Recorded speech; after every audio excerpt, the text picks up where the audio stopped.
की कंपनी से बातचीत शुरू करते हैं केवाईसी में। हमारे साथ हैं कैप्री ग्लोबल कैपिटल के मैनेजिंग डायरेक्टर राजेश शर्मा जी। राजेश जी, बहुत बहुत स्वागत है आपका CNBC आवाज़ पर। सर, सोना बहुत बढ़ गया है। यस, 60,000 के पार जा रहा है। अच्छी बात है। और आपका सोने की लेंडिंग वाला बिजनेस भी है सर। थोड़ा इसी से शुरुआत करते हैं। इसमें बताइए ना, क्या हालचाल है, सोने बढ़ने का क्या असर होता है?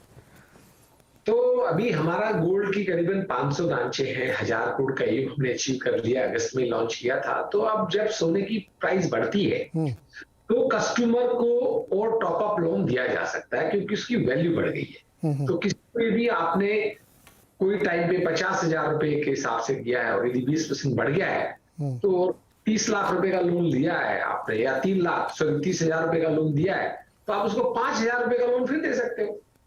तो आपकी लोन बुक बढ़ने में ये थोड़ा आसानी रहेगा। ओके, तो सोने के दाम बढ़ने से लोन और मिल सकता है टॉप अप, और इससे लोन बुक भी बड़ी होती है। अच्छा राजेश जी, एक चीज़ मुझे, क्योंकि आप फाइनेंस से जुड़े हुए बहुत ही वेटरन है, ये जो अमेरिका में चल रहा है ये क्या है? उससे कुछ चिंता उनता करनी चाहिए कि नहीं? देखिए, चिंता तो इसलिए थोड़ी होती है कि कहीं न कहीं तरीके से हर इकोनॉमी ग्लोबली कनेक्टेड है।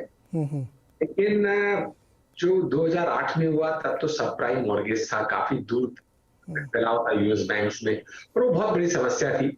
इस बार ये समस्या जो है उतनी बड़ी नहीं है, कुछ एक दो बैंकों तक की सीमित है। तो ये एक इम्पैक्ट आएगा थोड़ा इक्विटी मार्केट में, थोड़ा सा करेंसी मार्केट में, थोड़ा इंटरेस्ट रेट पे। लेकिन इंडिया का जो है थोड़ा टेम्परेरी एक इफेक्ट हो सकता है, लेकिन हमारे यहाँ पे कंट्री की जो ग्रोथ ट्रेजेक्ट्री है, यहाँ पे हमें लगता है कि ये एक दो महीने का इधर उधर होगा, लेकिन लॉन्ग टर्म में जो हमारी अंडरलाइन डिमांड है वो ठीक है। हमारा बैंकिंग सिस्टम काफी रोबस्ट है। ये आपने देखा ही होगा कि पिछले कई सालों में कोई ऐसा हुआ नहीं है कि बैंक में कोई डिपॉजिटर का कोई लोन का कोई नुकसान हुआ हो, कोई डिपॉजिट का नुकसान हुआ हो। तो ये एक अच्छी बात है। तो हमारे को इम्पैक्ट थोड़ा इक्विटी मार्केट में है, वो तो होता ही है, लेकिन जो है ओवरऑल हमारी इकोनॉमी की स्ट्रेंथ पे इससे कोई फर्क नहीं पड़ता है। एक बात तो सर, अपने यहाँ का banking system as on date बहुत ही स्ट्रांग है, और RBI ने बहुत ही बढ़िया अच्छे से मैनेज किया था कोविड से लेकर अब तक। तो इस वजह से बैंकिंग सिस्टम अपना बहुत ही रोबस्ट है इस समय, इसलिए कोई चिंता वैसी लगती नहीं हम लोगों को।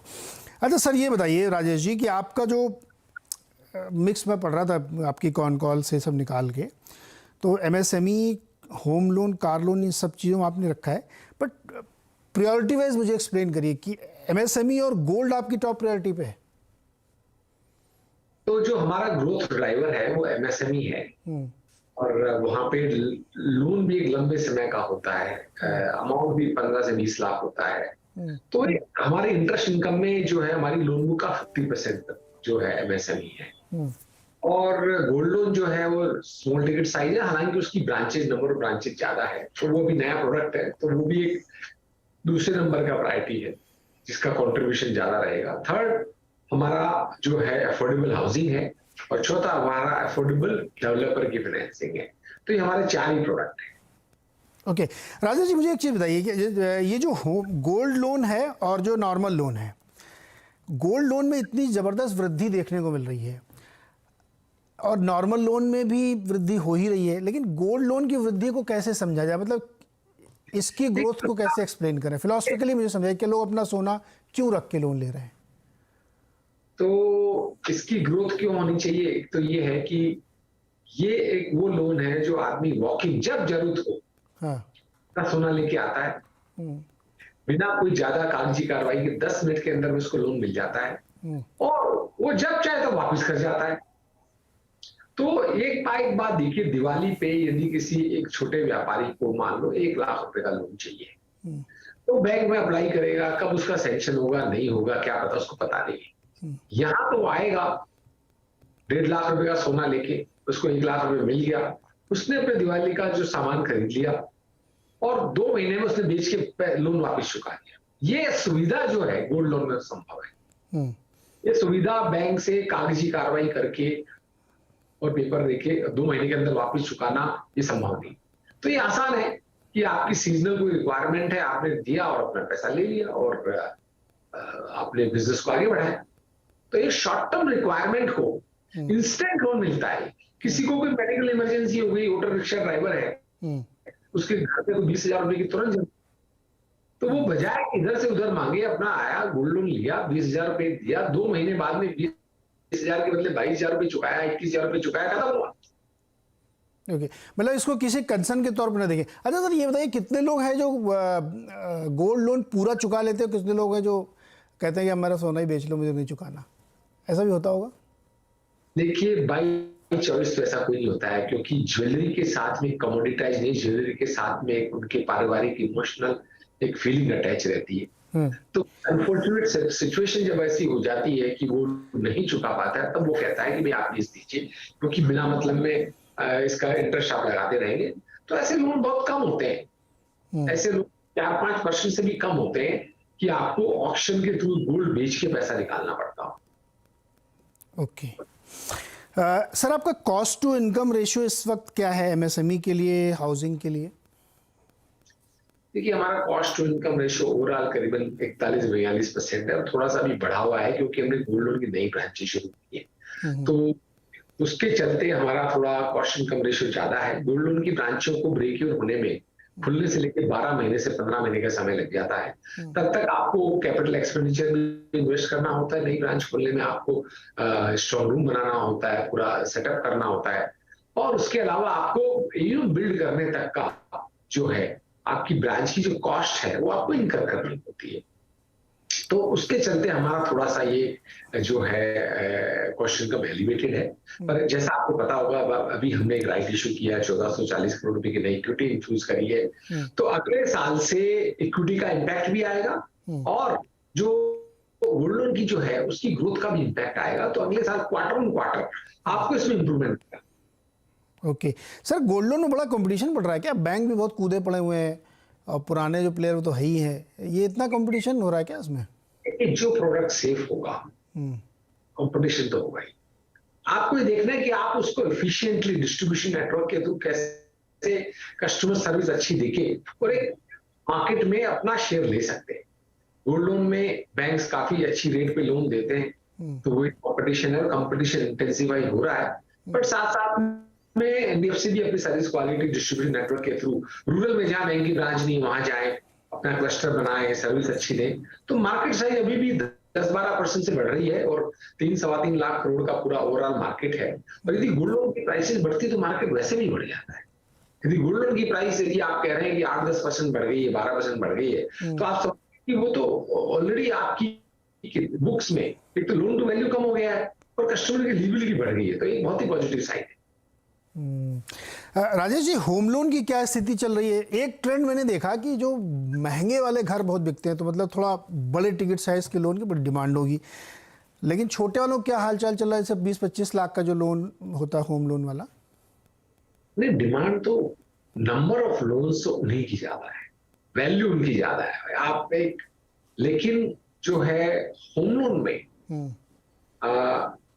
हमने देखा है कि हम लोग 50% हर साल ग्रो कर पा रहे हैं। एक तो बेस भी छोटा है लेकिन डिमांड भी बहुत है, तो हमें लगता है कि अफोर्डेबल हाउसिंग की इन नंबर ऑफ यूनिट्स की हम बात करें तो number of units affordable housing में ज्यादा होती है फाइनेंस बजाय की आपकी नॉर्मल सेगमेंट की बात करें, वहां टिकट साइज ज्यादा होती है, टिकट साइज कम होती है।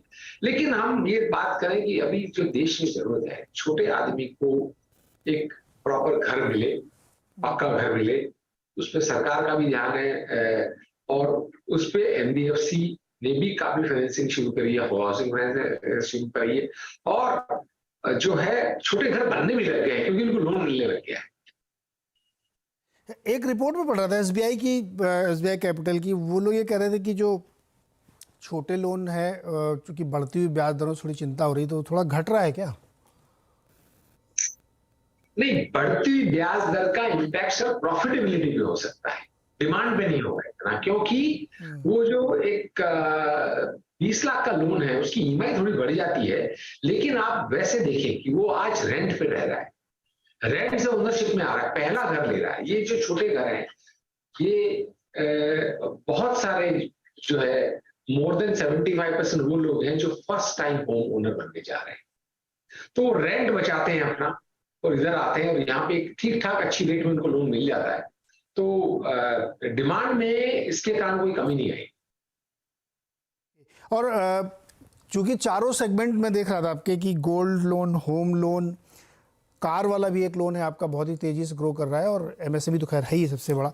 इन चारों में सबसे ज़्यादा ग्रोथ ड्राइवर क्या होगा अगले, मैं अगर 5 साल का आपसे व्यू लूँ तो एमएसएमई और गोल्ड लोन और होम लोन तीनों ही 5 साल में जाके लगभग जो है इक्वल हो जाए। ये वाला कार वाला कम रहेगा क्या?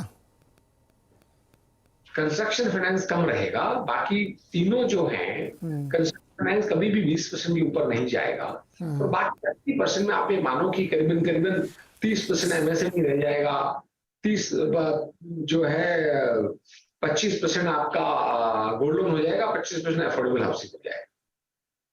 ओके सर, स्पोर्ट्स में भी बड़ी दिलचस्पी ले रहे हैं आजकल आप? किसमें? स्पोर्ट्स, खेल कूद में। हाँ, अभी हमें खो-खो, कबड्डी और एक इंटरनेशनल क्रिकेट की T20 लीग और एक यहाँ वुमेन प्रीमियर लीग लिए। हमें लगता है कि स्पोर्ट्स में एक तो आपको जो रूरल स्पोर्ट्स में ये आपके कस्टमर को, कंज्यूमर को कनेक्ट करता है। दूसरा, एक तरीके से कैसे न कैसे हमारे को कहीं नहीं अपनी स्पोर्ट्स जो मेडल टैली है वो अपने को इम्प्रूव करनी चाहिए। आज हम सेकंड लार्जेस्ट पॉपुलेटेड कंट्री हैं, लेकिन मेडल टैली में अभी भी हमें काफी अपने आप को ऊपर लेके आना है। तो as a corporate, as a responsible corporate citizen, हम अपना एक रोल अदा करना चाहते हैं यहाँ पे कि कैसे हम रूरल स्पोर्ट्स में लोगों को एक अपॉर्चुनिटी दे, एक इंकरेजमेंट दे, इन्वेस्ट करें। ये हो सकता है कि हमें इतना प्रॉफिट ना दे या लॉस भी 5-10 साल तक करना पड़े, लेकिन एक रेस्पॉन्सिबल कॉर्पोरेट सिटीजन के नाते हम चाहते हैं कि हम रूरल स्पोर्ट्स में स्पोर्ट्स को आगे लाने में जो भी एक अपना छोटा योगदान कर सकते हैं करें। सर, वो यूपी वाले आप ही के पास है ना फ्रेंचाइजी? तो चूंकि मेरा मन था कि इस पे मैं थोड़ा और विस्तार से किसी दिन बात करूं, केवल इसी पे बात करूंगा मैं। तो ये कॉर्पोरेट साइज पहले मैच देखने आइए। पहले मैच देखने आइए। चलिए सर, डन सर, पहले मैच भी देखूंगा, लेकिन बस एक सवाल तो इसमें पूछ लें, मेरा बहुत मन हो रहा है।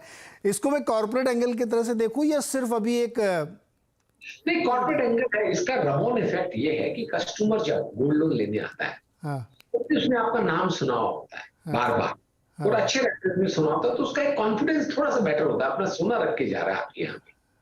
Okay, perfect sir. तो मैं एक दिन फिर मैच देखता हूँ पहले आपके साथ ही। कभी आइए, क्योंकि हाँ बिल्कुल, शाम का 7:30 बजे का मैच है।